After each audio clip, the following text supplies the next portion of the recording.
Desa Latung, maksud kami Lanut Atang Senjaya Bogor melakukan pencarian pesawat Lion Air bernomor penerbangan JT610 yang telah hilang kontak Senin pagi.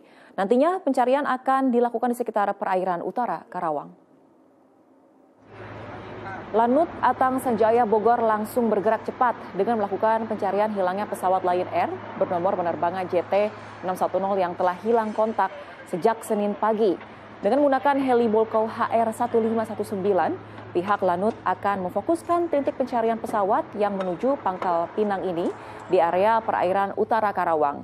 Sebelum melakukan pencarian, para kru yang dipimpin Letkol Penerbang Lisdianto ini melakukan briefing dari Komandan Wing Udara 4, Kolonel PNB Bambang Junior, serta menggelar doa bersama.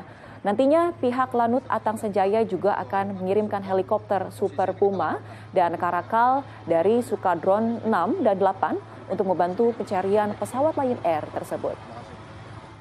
Pencarian akan kami laksanakan di sekitar utara Karawang, perairan sekitar utara Karawang. Pesawat yang akan berangkat pertama ya helikopter dari Badan Pencarian Pertolongan diawaki oleh Letkol Penerbang Risdianto. Mungkin setelah itu kami akan mengirimkan helikopter Super Puma maupun Karakal dari Skadron 6 maupun dari Skadron 8 Lanut Atang Senjaya.